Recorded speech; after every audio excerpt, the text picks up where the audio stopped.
j'ai découvert que l'association des propriétaires de Sonny Pinet construisait 96 maisons de luxe sur les terres agricoles que j'avais héritées. Mais lorsque j'ai retrouvé les relevés fonciers originaux de mon grand-père, tout leur projet de développement est soudainement devenu ma propriété légale. Vous auriez dû voir leur visage choqué lorsque j'ai révélé mon piège lors de leur propre réunion communautaire. Je n'aurais jamais cru devoir me battre pour une terre qui m'appartenait déjà. Quand grand-père Joe est décédé en mars dernier, j'ai hérité de sa ferme de 200 acres aux abords de Meadow Creek.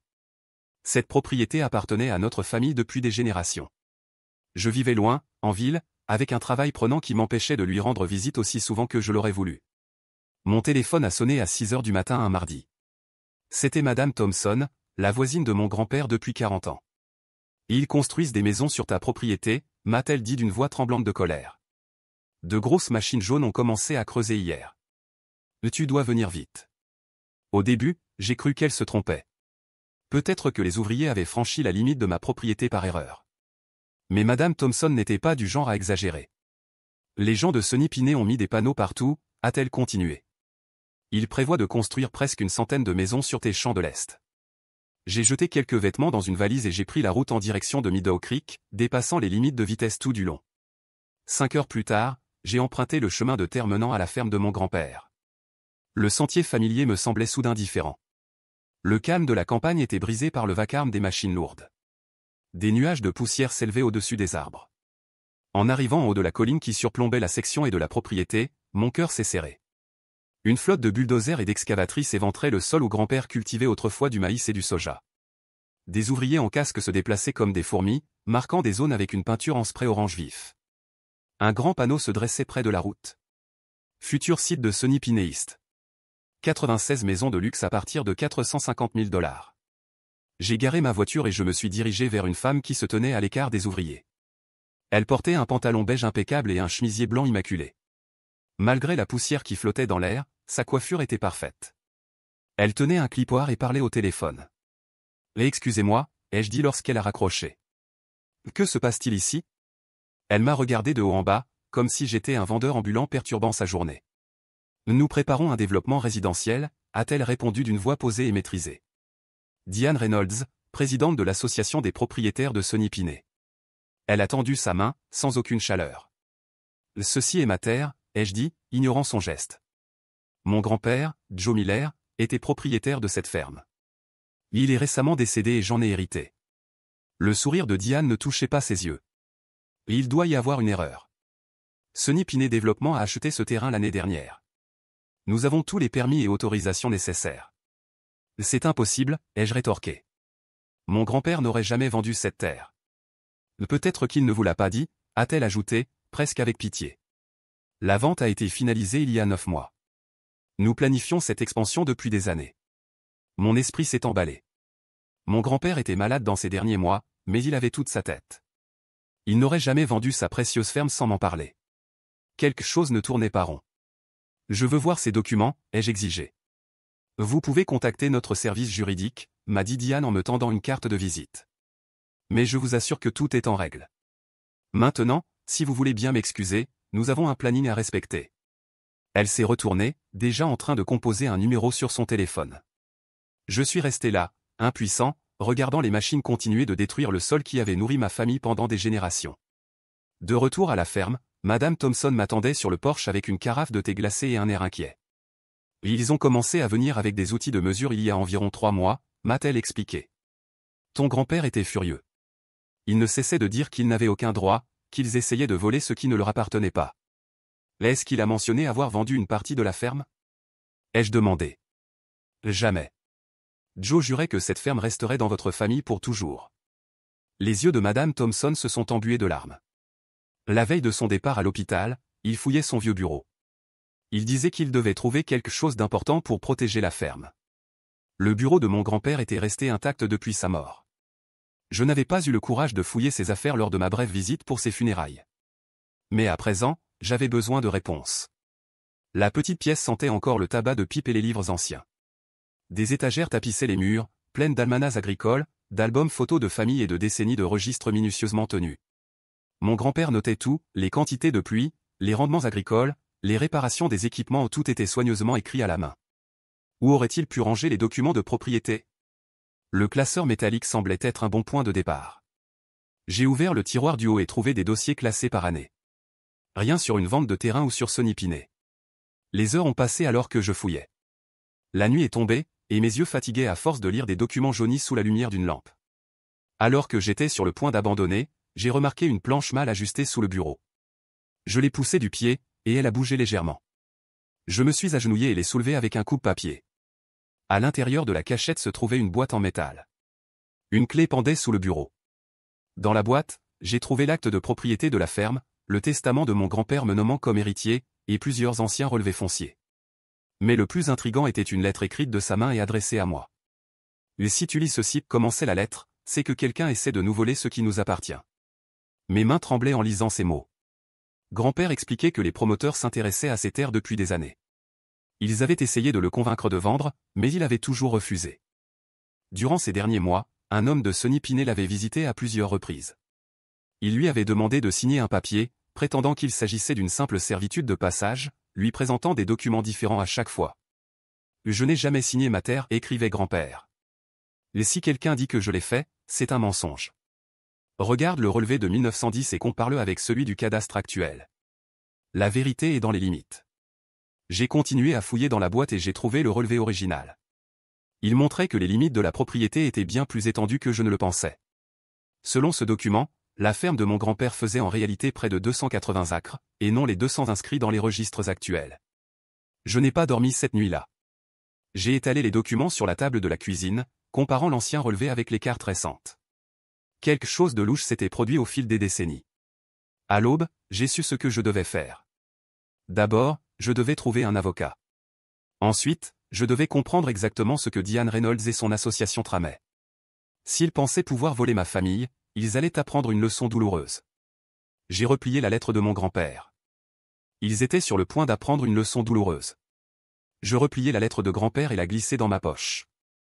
Je ne te laisserai pas tomber, murmurai-je dans la pièce vide. Diane ignorait qu'elle n'avait pas seulement affaire à un petit-fils en deuil.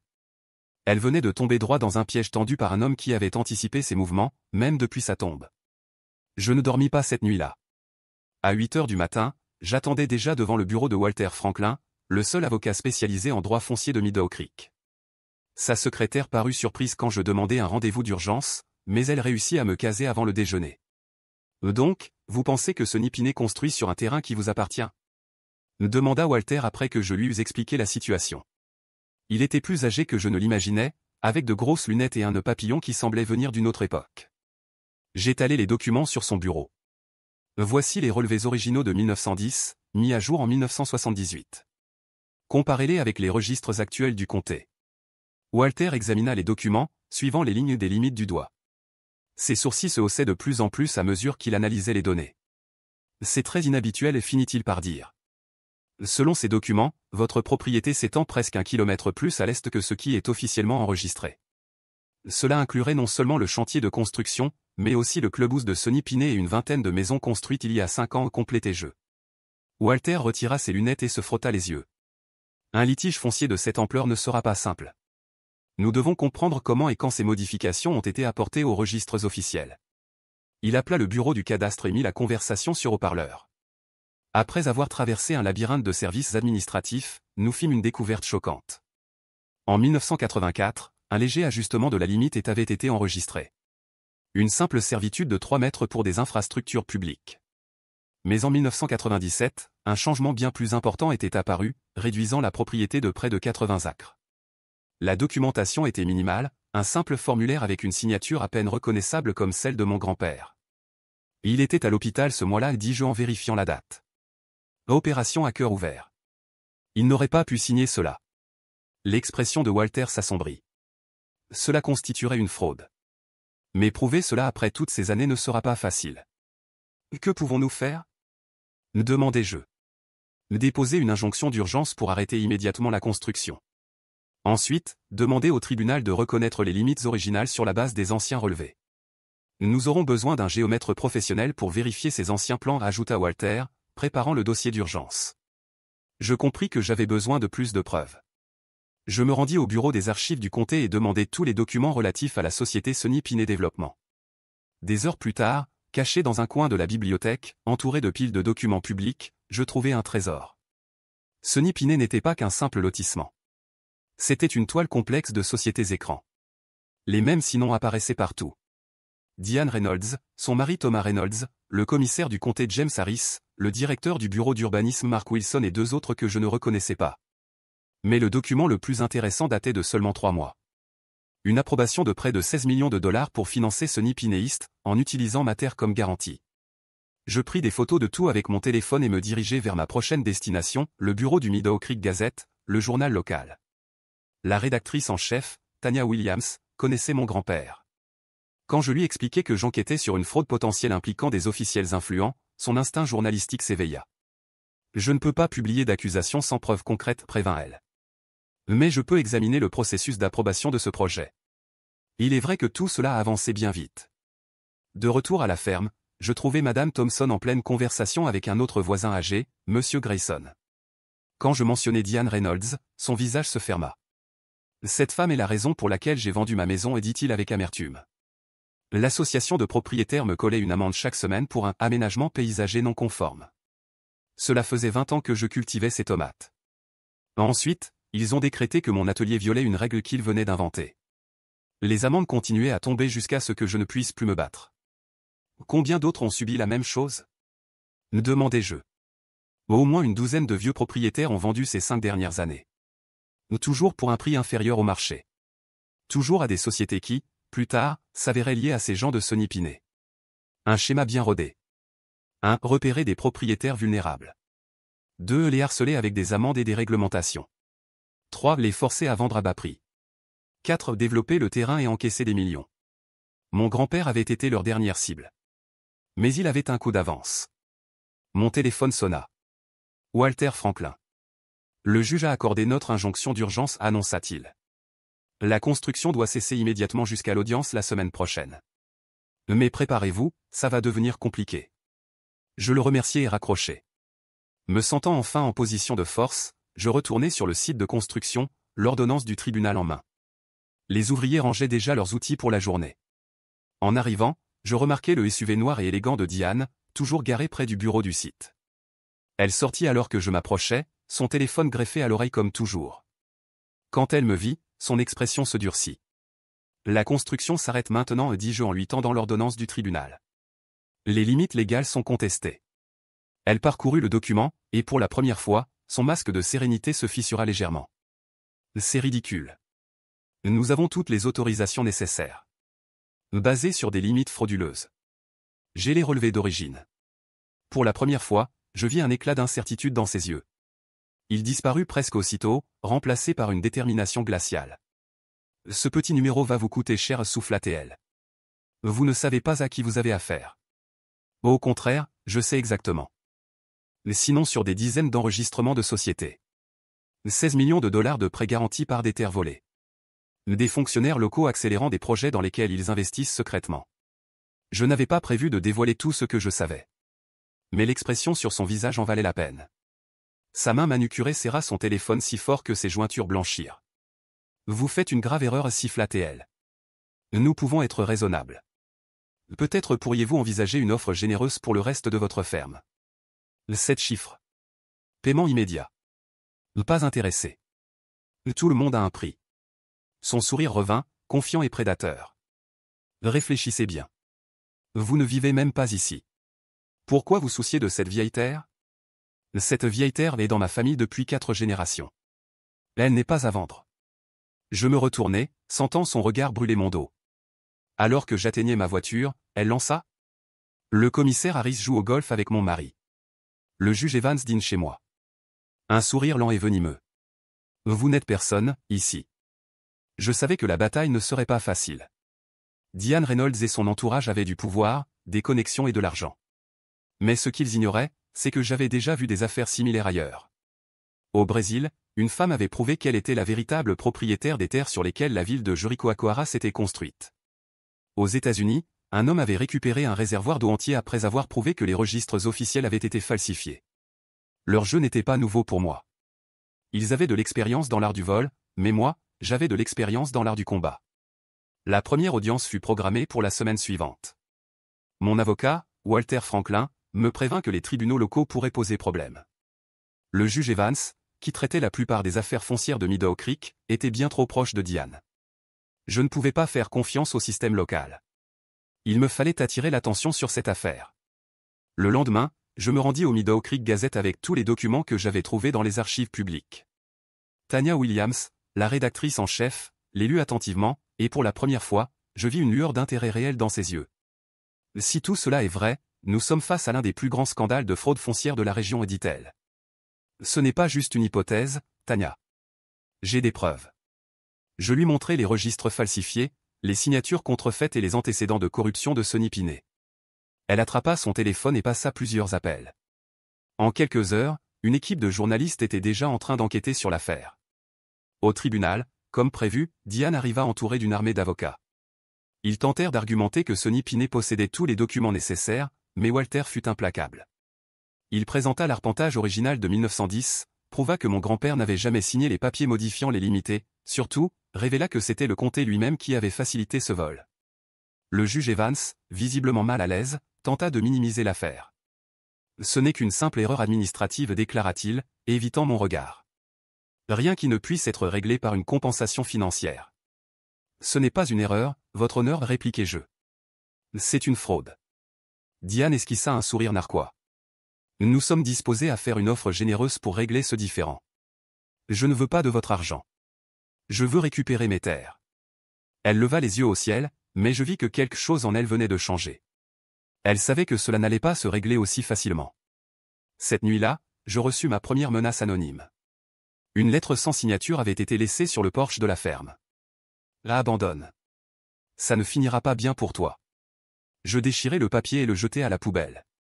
Puis, je retournai aux archives du comté. S'il y avait un schéma, je voulais voir combien d'autres personnes avaient été victimes. Après des heures de recherche, je découvris des dizaines de cas. De petits propriétaires qui avaient été dupés, menacés et forcés de vendre. Certains avaient quitté la ville, d'autres avaient simplement abandonné la lutte. Mais moi, je ne comptais pas abandonner. Je contactai plusieurs de ces victimes et organisai une réunion à la ferme. Alors que nous étions tous réunis autour de la table, un détail m'apparut clairement. Dans chaque cas, la vente forcée s'était produite après de petites modifications administratives des limites cadastrales. Et à chaque fois, Diane Reynolds et le commissaire Harris étaient impliqués. Avec ces nouvelles informations, Walter lança une action collective. L'affaire ne concernait plus seulement ma ferme, elle devenait une enquête sur la corruption systémique. Les médias commencèrent à s'intéresser au scandale, et cela dérangea les mauvaises personnes. Moins de 24 heures plus tard, ma voiture fut vandalisée. Au tribunal, les avocats de Sonny Pinet essayèrent d'argumenter que les anciens documents n'avaient plus de valeur légale, que leurs droits de propriété étaient établis depuis des années par possession consolidée. Mais Walter répliqua à chaque argument. Il cita des précédents juridiques, détruisit leur défense, puis lâcha l'élément décisif. Une expertise en graphologie prouvant que la signature de mon grand-père sur le document de 1997 était falsifiée. Le tribunal n'eut d'autre choix que de m'accorder une injonction de protection. Pour la première fois, Diane perdit son assurance. Après l'audience, elle s'approcha de moi. « Tu crois avoir gagné ?» me lança-t-elle avec un sourire venimeux. « Ce n'est que le début. »« Alors continue à jouer, répondis-je calmement. À chaque victoire juridique, Sonny Pinet perdait du terrain. La pression médiatique et l'avancement des enquêtes semèrent la panique chez Diane et ses alliés. Le commissaire Harris démissionna, et Mark Wilson, du conseil d'urbanisme, fut suspendu pendant qu'une enquête d'État examinait l'ensemble du processus d'approbation des projets. La guerre judiciaire dura des mois. Chaque audience était une bataille. Les avocats de Sonny Pinet firent appel, essayèrent de négocier, tentèrent de m'intimider. À un moment donné, ils me proposèrent 5 millions de dollars pour que j'abandonne l'affaire. Je déchirai l'offre sous leurs yeux. Mes terres valent bien plus que ça. Finalement, les juges d'État prirent le contrôle du dossier. Et c'est là que tout s'écroula pour eux. Avec des preuves irréfutables de fraude, de falsification de documents et de collusion entre Sonny Pinet et des politiciens corrompus, le tribunal déclara nul et non avenu tous leurs achats de terrain et ordonna la restitution des propriétés à leurs véritables propriétaires. Le verdict final tomba dans une salle d'audience bondée. Lorsque le juge frappa son marteau, annonçant que ma ferme m'appartenait légalement et que Sonny Pinet devait démolir les maisons construites illégalement, un lourd silence envahit la pièce. Diane, pâle comme un fantôme, se leva et quitta la salle sans dire un mot. J'avais gagné. Mais ce n'était pas fini. Avec Sonny Pinet en ruine, l'étape suivante était de les poursuivre pour dommages et intérêts. Diane pensait pouvoir simplement tourner la page, mais je n'allais pas la laisser s'en tirer à si bon compte. Je voulais récupérer chaque centime. Et cette fois, c'était moi qui menais l'attaque. L'impact de l'affaire dépassa rapidement les frontières de Meadow Creek. Les médias nationaux couvrirent chaque détail du scandale, les talk-shows débattaient de la situation, et les experts juridiques analysaient comment une fraude d'une telle ampleur avait pu rester inaperçue aussi longtemps. Mon nom était partout. D'un simple héritier luttant pour ses terres, j'étais devenu le centre de l'un des plus grands litiges fonciers du pays. Cela entraîna des conséquences inattendues. Les entreprises qui m'avaient ignoré jusque-là me voyaient désormais comme un acteur clé d'un marché pesant plusieurs millions de dollars. Des avocats commencèrent à me contacter pour proposer des partenariats. Des fonds d'investissement voulaient acheter des parts dans les développements immobiliers. Des politiciens cherchaient à me convaincre que céder une partie de mes terres en échange de certains privilèges pourrait être avantageux à long terme. Tout le monde voulait une part de ce que j'avais gagné. Le téléphone ne cessait de sonner. Je recevais des appels de banques, de promoteurs immobiliers, de compagnies d'assurance et même d'avocats représentant des propriétaires de maisons dans l'ancien Sonny Pinet. Certaines familles paniquaient, craignant d'être expulsées. D'autres tentaient de poursuivre en justice les entreprises de construction. La vérité était simple, j'avais désormais le destin de centaines de personnes entre mes mains. Le tribunal m'avait accordé un contrôle total, mais que devais-je en faire maintenant? C'est à ce moment-là que je commençais à penser à transformer cette victoire en quelque chose de bien plus grand. Je ne voulais pas simplement raser tout ce qui avait été construit et forcer les gens à partir. Cela aurait été chaotique et aurait déclenché d'innombrables procès. Mais je ne comptais pas non plus céder mes terres sans contrepartie. C'est là que j'eus une idée. Je ne vendrai rien. Je ne céderai rien. Mais je permettrai aux entreprises de continuer à gérer les lotissements, à condition que toutes les terres restent sous mon contrôle exclusif. J'étais désormais l'unique propriétaire de tout. Et en échange, elles pourraient continuer à opérer, mais sous mes conditions. Les maisons, les commerces, les hôtels et les infrastructures resteraient, mais sous mon autorité absolue. Les réactions furent immédiates. Les investisseurs et promoteurs refusèrent d'abord en bloc. Ils tentaient de négocier, expliquant qu'ils avaient investi des millions dans la région et qu'il serait impensable que tout soit transféré à mon nom. Mais ils n'avaient aucune alternative. Si je le voulais, je pouvais tout démolir. Et ils le savaient. Plus important encore, les banques le savaient. Et dès que les banques comprirent qu'elles risquaient de perdre des centaines de millions de dollars en prêts et en projets inachevés, elles furent les premières à forcer les entreprises à accepter mon offre. Les contrats furent rédigés rapidement. Chaque détail fut minutieusement examiné pour garantir mon contrôle total sur toutes les terres et s'assurer que les entreprises ne pourraient prendre aucune décision sans mon approbation. Désormais, chaque construction, chaque vente immobilière, chaque bail devait passer par moi. Mais un nouvel obstacle apparut. L'État réalisa que je contrôlais désormais plus de territoire que les autorités locales. Avec ce nouvel accord, j'étais devenu le plus grand propriétaire foncier privé de la région. Cela signifiait que tous les revenus fiscaux, les taxes touristiques et l'économie locale dépendaient désormais directement de moi. Les politiciens se mobilisèrent. Certains sénateurs et élus locaux voulurent faire voter une loi m'obligeant à céder une partie de mes terres, sous prétexte qu'il était dangereux qu'un seul homme détienne un pouvoir aussi grand sur une ville entière. La pression politique monta rapidement. Les médias changent de ton. Je n'étais plus l'homme qui avait dénoncé une fraude de grande ampleur. J'étais désormais le magnate qui accumulait trop de pouvoir. Certains journaux commencèrent à suggérer que je n'étais pas différent de Diane Reynolds, que j'avais simplement pris le contrôle du jeu au lieu de l'arrêter. Mais j'avais déjà anticipé ce scénario. C'est là que je m'inspirais du cas de Jericoacoara, au Brésil. Là-bas, une femme avait prouvé qu'elle était la propriétaire légitime de toutes les terres, alors que la ville s'était développée sans son consentement. Le gouvernement brésilien avait tenté de la déposséder, mais après des années de litige, la seule solution avait été de négocier avec elle. Finalement, elle conserva la propriété du territoire, et en échange, elle reçut des redevances sur les impôts, les taxes touristiques et les revenus commerciaux générés sur ces terres. J'adoptais exactement la même stratégie. Au lieu de me lancer dans une nouvelle guerre juridique interminable, je proposais un accord à l'État. J'acceptais que certaines zones soient administrées par le gouvernement pour éviter l'accusation de monopole total. Mais en contrepartie, je percevrais un pourcentage sur tous les revenus générés dans ces zones. Cela incluait les impôts fonciers, les taxes touristiques et les bénéfices des entreprises opérant sur mes terres. C'était un coup de maître. Le gouvernement accepta. Non seulement je conservais le contrôle de la majorité des terres, mais je venais de sécuriser une rente à vie. Chaque mois, je recevais un versement direct du gouvernement, financé par les impôts collectés sur ce qui était autrefois mon domaine exclusif. Les mois suivants furent une transformation totale. Les anciennes plaques Sonny Pinet Développement furent enlevées. Désormais, chaque projet portait mon nom. Les entreprises signèrent leurs nouveaux contrats et commencèrent à travailler sous mon autorité absolue. Diane Reynolds tenta de s'y opposer. Elle fit appel devant la Cour suprême, chercha du soutien auprès des politiciens qu'elle avait autrefois financés, mais personne ne voulut risquer sa carrière pour elle. Le scandale l'avait détruite. Le commissaire Harris fut arrêté pour corruption, et une vaste enquête révéla d'autres responsables impliqués dans le réseau de fraude. Et moi? Je devins l'homme le plus puissant de la région. Chaque transaction financière effectuée sur mes terres me rapportait de l'argent. Chaque fois qu'une maison était vendue, j'étais payé. Chaque touriste qui réservait un hôtel m'enrichissait. Chaque taxe payée par une entreprise alimentait ma fortune. Et la meilleure partie? Les mêmes entreprises qui avaient essayé de me voler, travaillaient maintenant pour moi. L'argent a commencé à affluer avant même que je puisse saisir l'ampleur de ce qui se passait. Dès le premier mois après la signature des contrats, les rapports financiers affichaient des chiffres que je n'aurais jamais imaginé voir. Ce qui avait commencé comme un simple litige pour un lopin de terre hérité de mon grand-père était devenu un empire. Je possédais tout. Chaque centimètre de ces terres, chaque brique, chaque route pavée, chaque bâtiment commercial construit sur ce sol qui m'appartenait légalement. Je n'avais pas seulement repris ce qui était à moi, je l'avais transformé en la même richesse qui, depuis des générations, a fait des rois et des milliardaires à travers l'histoire. Les chiffres continuaient à grimper. Les entreprises qui me voyaient auparavant comme un obstacle me considéraient désormais comme le véritable maître du jeu. Elles n'avaient plus d'autre choix que de négocier avec moi. Banques, investisseurs, promoteurs, politiciens, tout le monde voulait s'assurer de rester dans la ville, sous mes conditions. Mais je n'ai jamais oublié qui avait essayé de me détruire. J'ai observé Diane Reynolds sombrer de plus en plus. Sans ses connexions politiques, sans ses terres, sans sa réputation, elle était passée du statut de figure influente à Meadow Creek à celui de personne méprisée et évitée. Son mari, Thomas Reynolds, fut l'un des premiers à l'abandonner.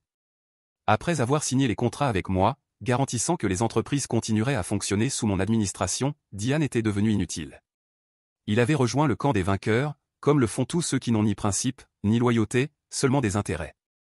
Elle tenta une dernière fois de faire appel à la justice, prétendant que ma position était un monopole, que j'exploitais le système exactement comme elle l'avait fait auparavant. Mais personne ne l'écouta.